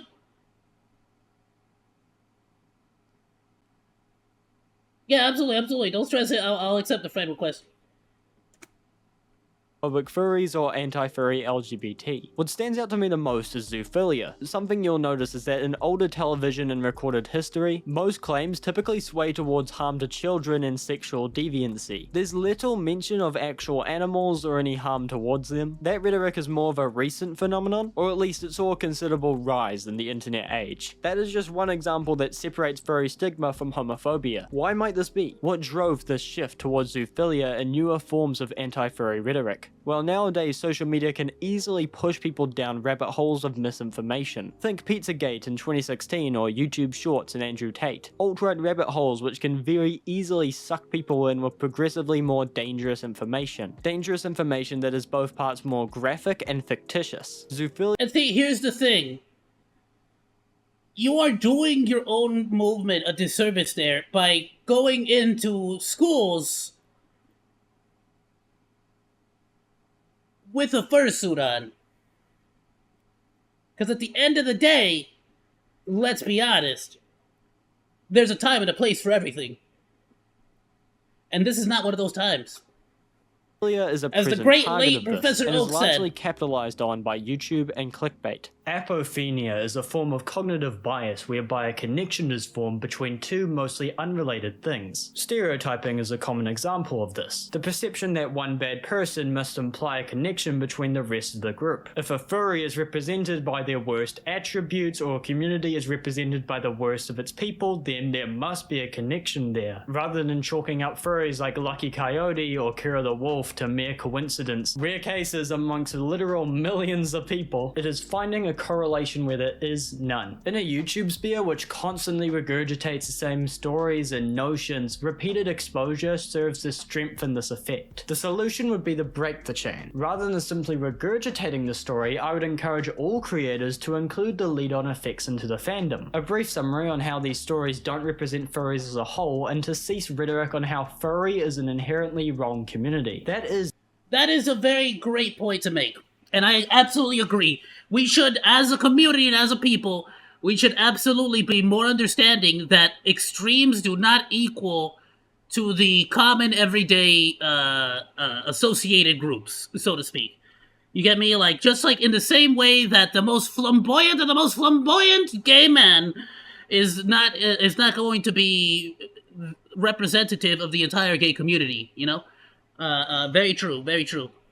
Is discrimination and untruthful storytelling of events. If you're gonna call yourself a video essayist, I expect the full story, not a perverted version for you to conform to your bigoted audience. Unfortunately, I don't yet have a study to confirm whether exposure of the fandom and its popularity have led to more negative stereotypes. I cannot say without— I believe it has. I think it's just a natural progression of any fandom. Similar to how anime was looked down upon for years and years and years. I got bullied many times in high school and middle school and elementary school for being a fan of anime. Always have. And it wasn't until other people that started getting into Yu-Gi-Oh!, that started getting into Pokemon, that started getting and realizing that a lot of these things were anime as well. Because believe it or not, I had brothers who didn't know Pokemon was anime. They just thought it was an American freaking like thing. But they made fun of me for watching Naruto. You get me? Like it's It's very weird, but I feel like it's a natural progression. The more popular it gets, the more audience it gets, the more people who are going to be bigoted towards it or who are going to be misunderstanding of it are going to also be exposed, and it's going to lead to more hatred, but on their end. And it typically should, like, unfortunately, it comes down to the individual to clarify what a furry is, and not everybody's going to take it that way. People like that one politician are going to use it as ammo to fuel the hatred. About some doubt that furries are more or less negatively received. According to Fur Science, the vast majority of furries do believe that furry hate has decreased in the last 5 years. However, need I remind you that these studies often have to have adults answer the surveys for them. Surveying minors is strictly controlled and oftentimes infeasible. Therefore, a substantial population of the world to those susceptible to the... Let's be completely honest, though. If you're under the age of 18... as a minor, you get what I'm saying? I understand that you might be pretty set in the group that you want to be with, if you want to be a furry, if you want to be whatever. But people change pretty quickly from like their youth to their adult life. So I feel like it would be disingenuous to add minors into that specific reporting. You get me? Media's attacks. The bullying in school and the places which we would see furry hate the most, they do not have a say in these forms of like, studies. I have genuinely met people in modern days that truly believed they were gay or lesbian, and in recent years they have discovered that that they're actually hetero, and vice versa as well. You get me? So it's like, I feel like it's too at that age. It's a little too young to make that distinction. 2 does the framing of the question more Do you ever look back at your life and said, "What was I thinking?" Well, literally just happened in the middle of this video. I had a different opinion about furries. Just like right now, I'm having an internal debate about, like, are furries just a kink? Are they just a fetish? But to that degree, is homosexuality just a kink or a fetish as well? Or is it something you're intrinsically born with? You get me? Like, it's something that I debate every single day. And honestly, I look back at my life very often and think about what, like, I disagree with young me very often. And I feel like everybody should disagree with the young version of themselves very often. Because if you don't question everything, every decision you've made in the past, you're not going to make improvements for the future. You should be your strongest critic about your opinions in the past. And be comfortable with changing your opinions at any point in time. favorable does not mean less Based negative. on new information, As an you get extreme me? example, say in population 1, we have 10 broadcasts from the year 2010. Each of these broadcasts I'm trying to think of a good example, boss, but I can't think of anything that's not going to get me canceled. are in some way negative. Or In the more, second like population of we're modern already broadcasts, covering a we've heavy seen topic more here, so I'm not than trying to add 100 even more to that. broadcasts. But This is the I'm trying to mimic think of a good population example. increase of furries, and in turn the attention to the fandom. 10 of these 100 broadcasts are positive, whilst 90 are negative. Take the averages, and we have a better ratio of broadcasts in the second population. However, a substantially higher number of negative broadcasts. In the real world, media is less black and white, so labels are Sorry, I'm still trying to think, boss. There's one a good example. I'm not going to discuss it right now. Maybe I can make a whole video on it, but there's a good example of exactly that. But let's just say at a certain point in my life, just so we don't get too far off topic here, I'm going to stay with the furry topic. But at a certain point in my life, I genuinely, to an extreme, believe life was no longer worth living. To an extreme. I won't get too much into it. But my opinion on life, the value that life gives just being alive, and the value that any random person can give to society, and to even if it's not society, just to their friends and family around them, is, in my opinion, in and of itself, the fact that you can exist to better the life of somebody you care about is its own reward and is its own reason to live. It is intrinsically, living is intrinsically the reward or the purpose to continue going forward, no matter what. Don't decide to live because of some reason that you need to make up. Live because living intrinsically can be fulfilling and can be rewarding, and in and of itself should be a good enough reason for us to live. Now, I of course was in a bad position, a bad headspace when I thought the previous thoughts, but nowadays I see that there is so much value in just being alive, even if for no other reason than just to be able to, like, step outside, take a deep breath of that LA toxic air, polluted air, and just, like, enjoy life, nature, being alive, like, if nothing else. There are ways to improve your life no matter what, and sometimes the journey to try to improve your life is going to be an adventure in and of its own. You should look for anything, any reason to continue moving forward. Like, I genuinely don't believe that any life, no matter how bad, is not worth living. And you should constantly be trying to find a way to improve your life every single day. Even in the tiniest way. Even in the tiniest way. Even if tomorrow all you decide to do is eat a little bit healthier, I believe that that is like what it really means to be human, is constantly trying to find a little something to improve life for yourself, for your family, for whoever you care about. You get me? I feel like that right there is the only reason you need. You don't need a big major reason, life-changing decisions. You don't need any of that. I think you just need to learn to appreciate the little things.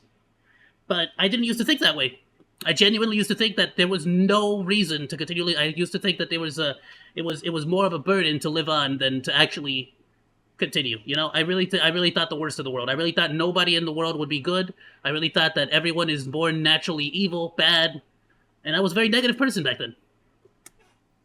Of strictly negative and positive don't exactly work. It also depends on the size and demographic of each broadcast. In general, an adult furry who was bullied in high school that consumes more sophisticated media would perceive less furry hate than a child in high school today who is surrounded by kids raised on YouTube shorts. Thus, your perception of how furry hate is developed is monumentally influenced by your age, your consumed media, and your past experiences. No matter which way you cut this cake, furry hate is an apparent issue. And compounding all of these stresses, we finally have an estimated risk factor for furries, of which paints a very grim picture of furries and mental health. Returning to the Waikato study another time, we have an inference on the effect that these risk factors have. I heed caution for viewers who may have trouble with topics such as depression and suicide. In this section of the video, Oh, don't worry, I just finished talking about that, so actually, we're getting right on topic. I will read the core studies of this paper, which for some viewers may be disturbing. It was found that 38.4% of participants had attempted suicide once in their lifetime, with 23.5% attempting at least twice. It was also found that 31.3% of participants had contemplated suicide in the past year. 46.7% of participants scored in the clinical range for anxiety, whilst 41.3% in the clinical range for depression, with 27.5% and 18.4%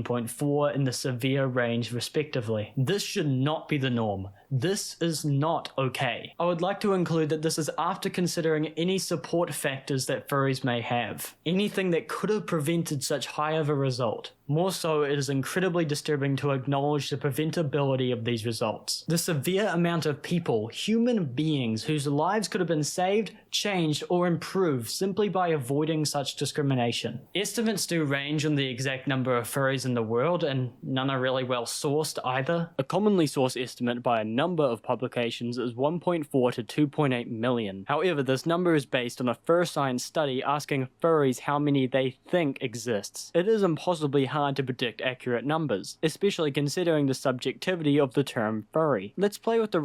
And, I mean, at a certain point, to what degree is the government allowed to question you on that? You know, if the government's during a census, so to speak, like that, at that point, that's the only way you'd be able to figure this stuff out, is if they included furry as a option on, like, a census. You get what I'm saying? But, like...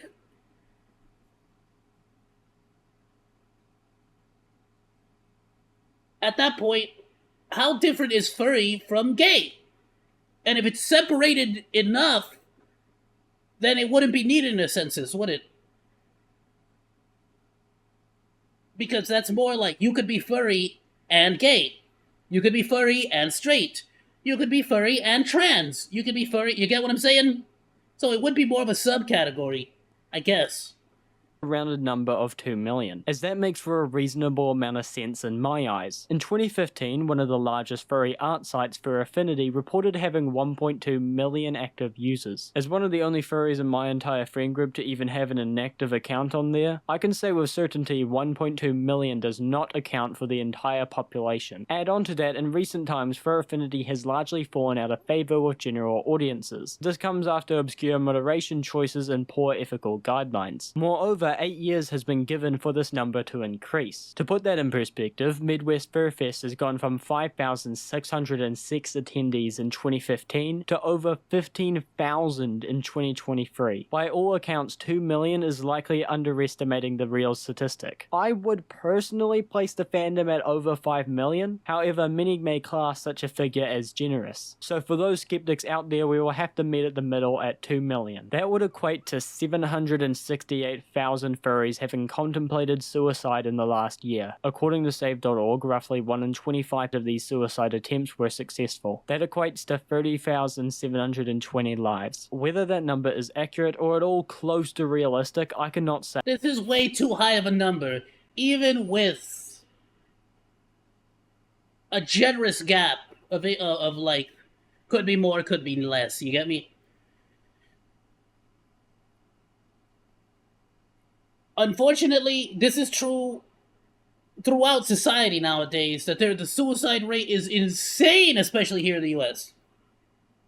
What I can say is that there is an issue that does not come without consequence, and a drastic consequence that is. An estimated over 700,000 people die from suicide each year, roughly 3 since I've started this video. 30,000 over the course of decades does not seem implausible, however grim that might sound. It may even be more. Of those 38.4% of participants that attempted suicide in their lifetime, 23.5% had tried again, increasing the likelihood of successful attempts. Arguably, the darkest part is who couldn't answer this survey. Those who succeeded in their attempts. This data only accounts for those alive to answer, those who weren't successful.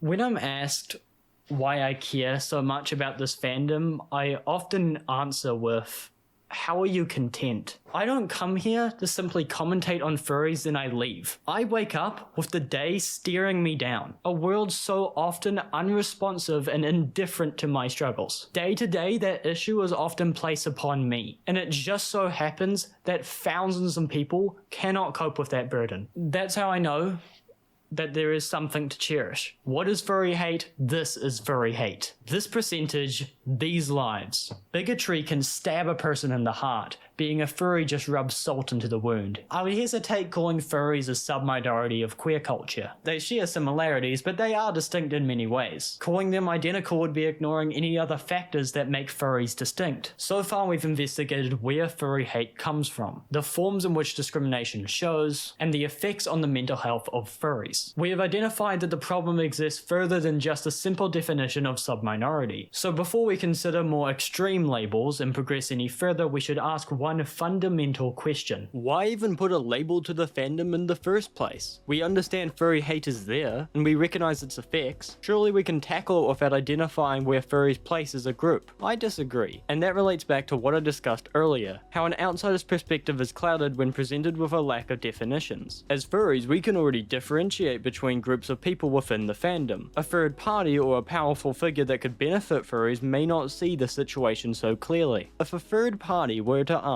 what is a furry, how would we be able to answer their question? It is integral that we are able to provide understanding on the issues at hand. A lack of definition can be misleading when juxtaposed to a heavy scrutiny and the mass level of terrible stories that are perpetuated online. Take the 2018 Zoosatus leaks as an example. When furries look at this story, we see a tragic situation involving several non-furries, but more importantly, furries who we trusted, friends, acquaintances, whatever. Now put on your outsider goggles and look again. An outsider could distinguish two primary groups, furries and zoophiles, the latter being more common than the former. As an outsider, it is Okay, that being said, Now I'm lost. What the frick is the difference between a furry and a zoophile? Is a zoophile just someone into bestiality?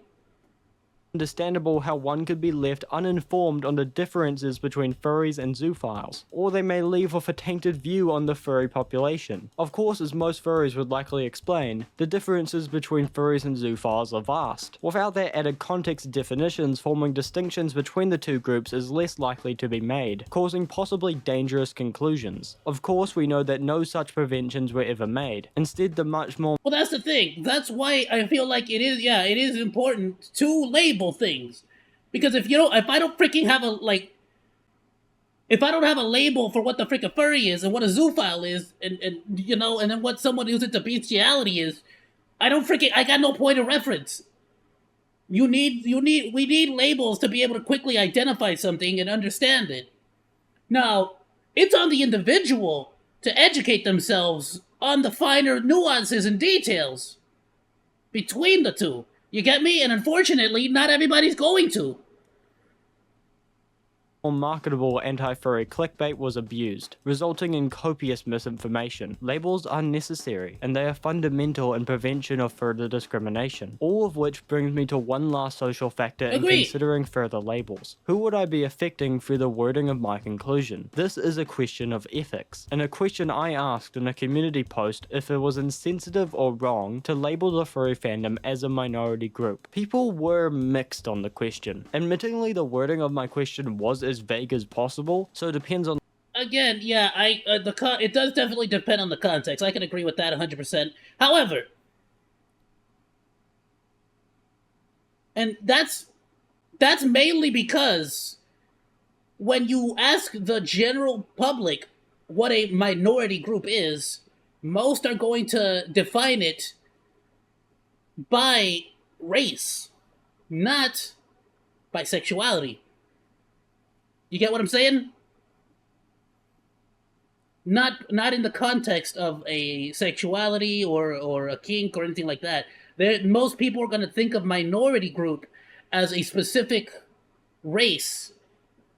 You get what I'm saying? I haven't really even heard a lot of people in context speak of like gays as a minority group either.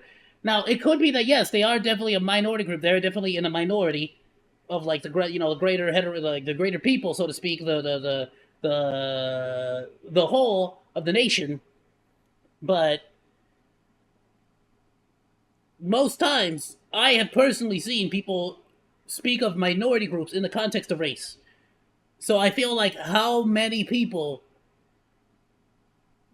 have that race attributed to the word to the label of minority group, and that's just what's in their brain. So when you ask this question, that's what they're thinking. Is it okay? Is it insensitive or wrong to call the furry fandom, furries in general, a minority race group? That they're sort of like mentally adding that word. You get what I'm saying? The context being the most popular response makes sense. But all of that isn't exactly necessary. I was only testing for one thing. My concern comes from the 19% of people who either answered yes or a little bit. That was a whole 19% of the entire vote, or about 450 people. What risk would I be playing in answering? To be honest with you, the fact that you put a little bit, like you did not need that one. And if anything, that divided the question way too much and was an unnecessary addition to that question. And I feel like when you would have gotten more because that's just a fence sitter that wants to say yes but doesn't want to. I don't know why, but that's just a straight up fence sitter. You should have left yes, no, and depends on the context. I don't think you should have added that a little bit option. That's just a cop-out that amount of answer, people. basically. It is a genuine concern that I must take into account when analysing what the term means. Chances are that a few of these answers came from people of colour or some already established minority group. If I were to lump furries into a similar category, I may cause an issue by undermining what their minority went through. I may be ignoring any historical context which allowed these groups to constitute the term minority. I can rationalise that thinking, I'm queer myself, and it's going to take a bit of effort to move around that and come to a conclusion that satisfies all parties. When I asked my community what they thought about labeling furries as a minority group, nearly all of the comments identified the term was insensitive to already established minority groups. Why is this? What exclusivity comes from the label minority that separates it from other conventional definitions? Through my comments and my own honestly, it's the social construct. It's the fact that socially speaking, everybody already has a preconceived notion of what that defines. I determined 3 possible causes: severity, innateness, and choice. Let's address those in reverse order as they significantly affect our conclusion. Choice. Does the label minority allow fluctuation between identifying and not? This is a tricky one, and before we even question the fluidity about the term minority, what about furries? Do you choose to be a furry, or is the choice influenced by external factors? My personal belief puts furries into a sort of grey area when it comes to choice. Let me explain it this way. If being a furry was a choice, people choose to be here with the freedom to decide otherwise. Why do we exist? Why would we willingly sign ourselves up for this? Why is anthropomorphism so prominent in human history? Why does it feel like a requirement for some people's expression and to just function? Should furries even experience a feeling of true self if furry was just a choice? I'm not saying that there isn't any fluidity in how you choose to identify as a furry or not. What I'm saying is that social influences may play more of a role than we think. LGBT as a safe space is one example for sure, but more significantly, I would turn to cognitive factors such as autism and anxiety, which use anthropomorphism as a sort of tool for compensation. Creating an anthropomorphized identity allows one to easily express themselves through a furry character, something that is incredibly beneficial to both autistic and anxious communities. This could be why the furry fandom is often utilized to identify one's true self. It is a vessel for human expression and a tool for social behavior. To get all pretentious and quote poet Oscar Wilde, man is Like, that's kind of the... I understand where you're coming from, and I can agree, but I guess the nuances here would be the choice to put on a fursuit, so to speak, versus just having an appeal to anthropomorphized characters. You get what I'm saying? Oh, thank you, my dude. himself when he talks in his own person. Give him a mask and he... Because, I mean, you could totally just be into furry, be into anthropomorphized characters, but not go to the lengths of, like, putting on the fursuit and all that stuff. Or, I guess at that point I should ask, is the fursuit intrinsic to the furry community?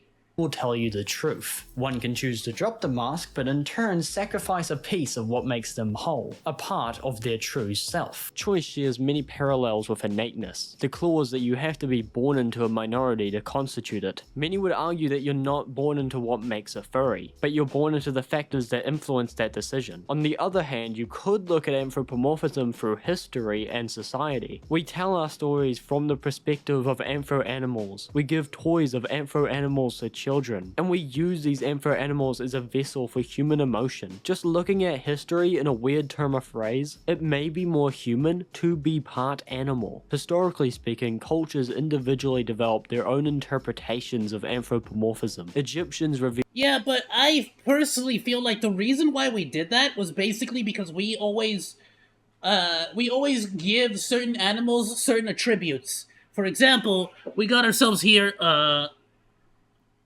we have ourselves a hound and a lion.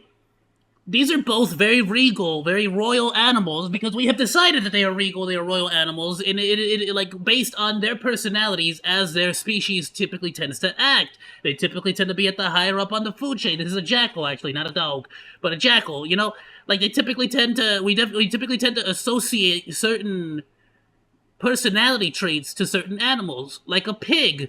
We tend to just associate pigs with being a fat tub of lard. Like we just associate it with people eating like pigs. You're eating like a pig. You smell like a pig. You freaking, you know, stuff like that. Whereas if you were to tell somebody you look like a lion, you look like a tiger, you would suddenly think that they look more handsome, more beautiful, more chiseled, more, you get what I'm saying? So I feel like that's also something innately that we do is like, we could use animals to represent certain personality types, and that's something that anthropomorphizing has done for the animation, for animation and for art. The lion is a god. The god Death was half human, half canine. Ancient Indian deity Ganesha is attributed with the head of an elephant. The Hebrew Which are text very intelligent animals, have great memory, they tend to be incredibly social with humans. And so you can understand why people would use these animals to sort of get across the overall personality of these deities or the overall personality of the person they're trying to depict. You get me? So I feel like that's really where that comes from, in history at least, specifically. Iconography of bird-headed Jewish men, women, and children. You may even turn to these ancient Japanese scrolls of frolicking animals featuring as described. What's going on here? I mean, we have a modern day rendition of something similar. It's called Mouse, and it basically depicts the Holocaust, but in the form of Jewish people being in the position of a mouse, whereas the Nazis were categorized by being a cat. You get me? And that was to sort of show the brutality or personalities of the Jewish people being the victims or the prey to the cats. Is there a reoccurring pattern? And what does it tell us about anthropomorphism? I can't say for sure. I only understand what is displayed in front of me, which is a history of behavior too common to be coincidence. Conclusively, this is not significant enough to ignore choice factors in furry self-identification. Thus, the clause of innate and choice cannot be determined with 100% satisfaction. At its current stage, I have no conclusive defense against comments which argue either position. I understand that can result in a heated debate. Some furries may feel as yeah, no, it's definitely a really it's an incredibly nuanced debate, and even I'm struggling to really form my own opinion on it, honestly. though they were born with this furry trait, and I'm others sure they may came think across that's the entire video it's all too. part of a conversation that just may be saved for a better day. In a future where there's more information, there It's is, a difficult however, one, for sure. final clause that can be more easily determined. Severity. Does the label of minority constitute a severity of discrimination or historical context? Whilst It shouldn't, but unfortunately, I believe that for the vast majority of people, it does. It really shouldn't. It really should not. But again, that's sort of the social construct. We have a predefined notion of what a minority is, so to speak, in society. Morphism has existed for tens of thousands of years. The community of furry has only existed since early 1980, a fraction of the time. Therefore, we lack the history found in other minority groups. Those groups have already established themselves as a minority far before furries came to exist. Even though furries have existed for longer than many of its inhabitants, and hilariously many of its antagonists as well, this pales in comparison to other established groups. Clause 1. Minority is a special term granted to emphasize severity. I ask you to recall one of the first examples I gave in this video, that of the Holocaust and reappropriation of certain labels. I believe that this case provides insight into why furries aren't classed as a minority group. The Holocaust was granted a certain speciality to it, signifying its importance. So too does the term minority. It is a What an absolutely great example. Yes. Okay. stature of hate and oppression. Okay, so in other words, he sort of reached the same conclusion that I came to at the beginning of the video. It is a badge of honor to signify your persistence. Calling furries Man, when I was seeing people's reaction to this freaking video on like Twitter and stuff, they really made it seem like he was trying to say that furries are minorities, but he quite blatantly said no right here.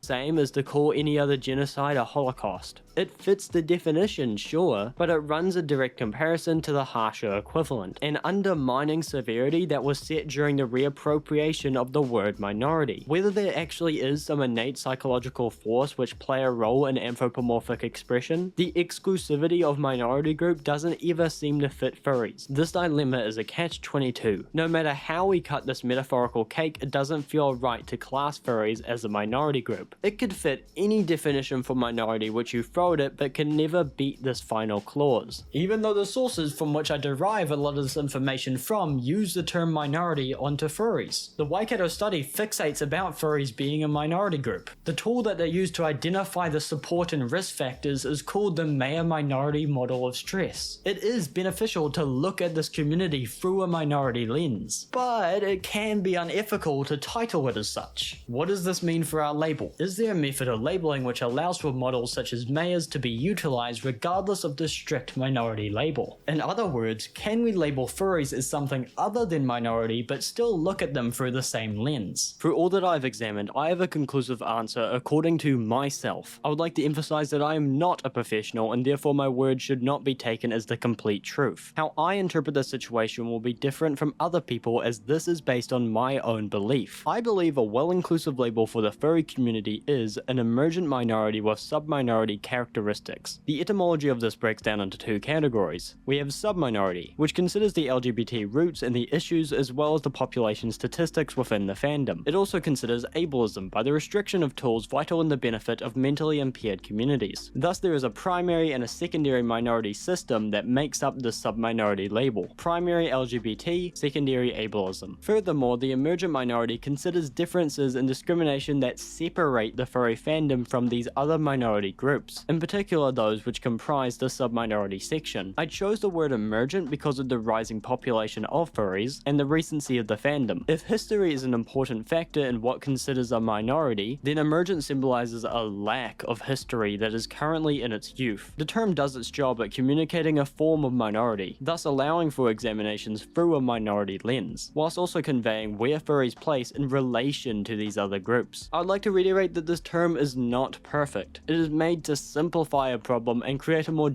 I'll be honest with you, here's the problem. It's way too complicated. I get that you're trying to simplify it all, but I feel that in trying to simplify it or in trying to, like, it's not going to be easy to make distinctions to all of these, like, categories. I feel like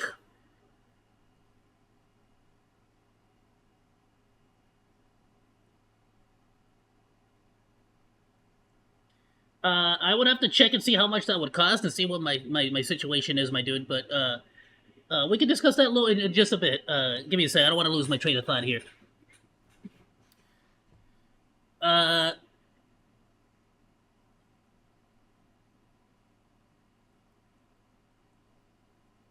I feel like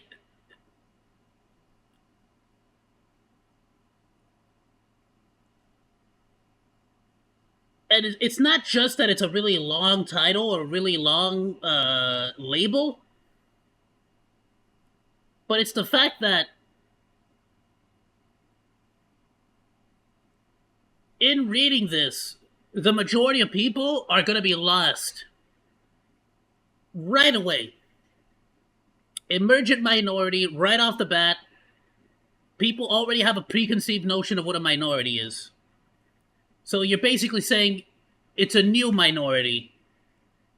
Nobody's gonna read emergent and come to the most people, I should say, are not gonna read emergent minority and come to the conclusion that this is a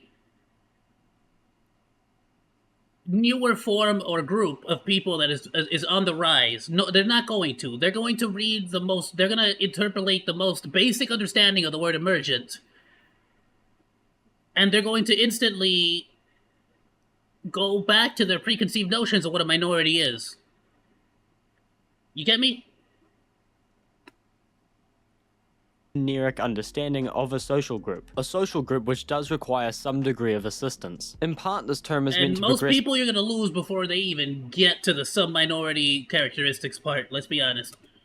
My own understanding of this fandom, to rationalize our place in the world and to now people gotta envision a understand what a progressive future sub-minority that is. accommodates furries into society. I spent a considerable amount of time conveying my reasoning for this term, the effects that discrimination has on this community, and the consequences that we face. If you believe that there isn't an issue, then I don't have anything to say to you. What I hope mostly is to incorporate these terms and definitions into how we market this fandom, how we address any issues, and how we progress moving forward. That is why I highlight defining such concepts under key importance, because it is important that we understand who we are, and this isn't happening in all the key places where it needs to be. Schools are supposed to provide safety, but equally they should supply education. Education that I feel is not being met. During a sociology class, an interesting instance of furries was brought up, and the reaction from both my teacher and the students signified to me where the weak points in our system lay. Furries appeared in a presentation about social groups. The teacher presenting it was struck with confusion in and asked the entire class, "Are furries those people who dress like animals?" Who then promptly erupted into laughter. Not by the teacher's word was anything wrong, but the lack thereof. The inability to recognize a prominent social group which I know catered to several kids in that class, including me. She left herself to the whim of high school students, a blank canvas for them to paint their perceptions on. I hear their Instagram feeds out loud during break. I know the content which many of them consume, and I know how that content perceives me. I am blessed with the fortune to be happy with my identity. I have an audience of encouraging subscribers and an online group of friends that I know accept me, and I can accept myself on many fronts. Yet I can also rationalize that others are burdened with far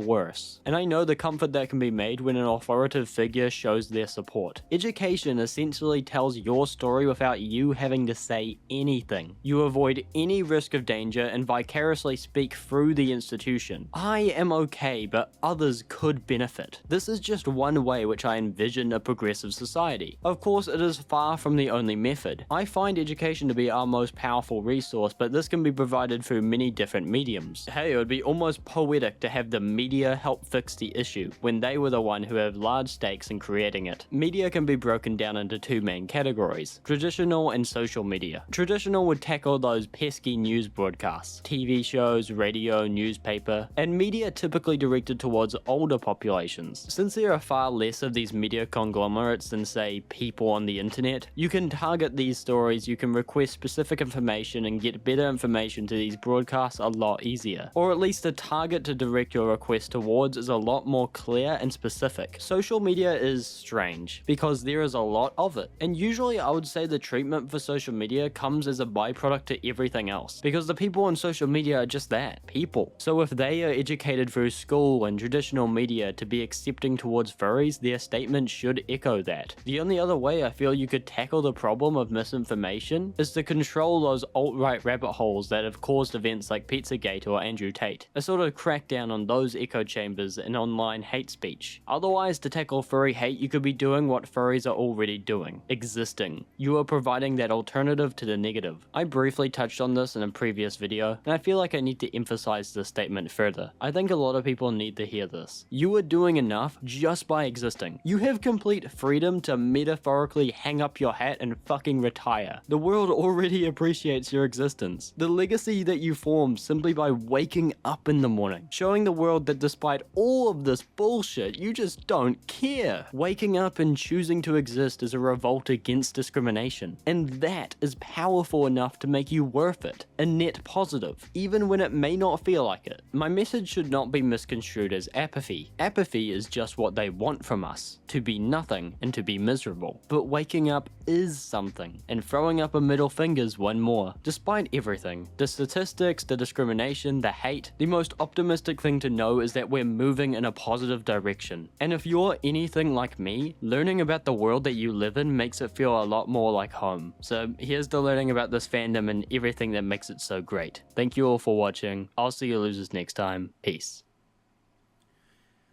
I mean, I can agree with the overall message.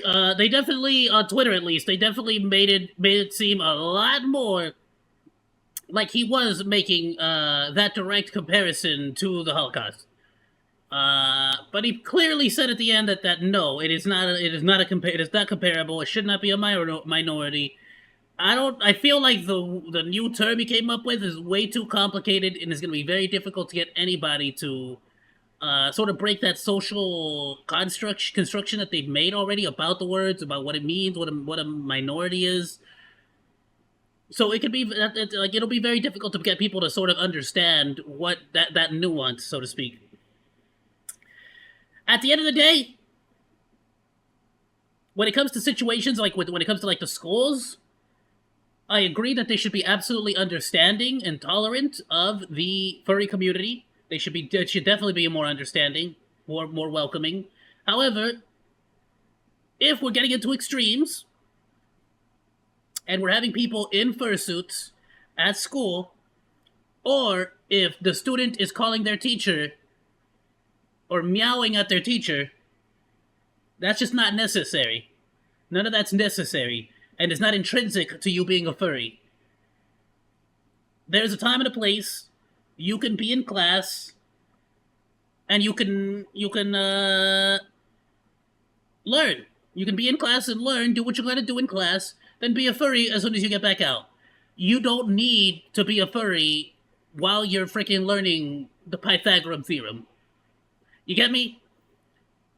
And I feel like, but at the same time, rather, you don't deserve to have any kind of hatred. You don't deserve to have to be bullied if you got a sexy furry female on your notebook. If you got stickers all over you know, you got Crystal Fox on your shirt like that. That's no reason to get harassed and bullied either. So I understand the greater context, the greater like message he's trying to say. I can see how some people took this the wrong way, but I feel like in that situation, I feel like the majority of people that are judging this are not how do you say, they're not doing it in good faith. They did not watch the entire video to form the opinion that they've created. I feel like. Go drop me some hate or drop me some comments in the comment section. Let me know what your opinion on this is, and let me know, bros, in the VOD. I would like to make a discussion on that. I'd like to see what other people are thinking as well. Especially if I'm wrong, or you think I'm wrong, let me know. I'm open to changing my opinion. I'm gonna drop this on the Discord, my dude. Go drop him a like, go drop him a sub, go and support for making a great video that makes us all think. For a time, had to use the little gray matter I got in my brain, my head case. Thank you so much, primates, for watching this all the way to the end. Also, be sure to like, comment, and subscribe, as well as hit the little bell for a rainbow explosion that will go ahead and notify you every single time we go live or put out new content. Thank you so much, goodbye, and thanks for swinging by.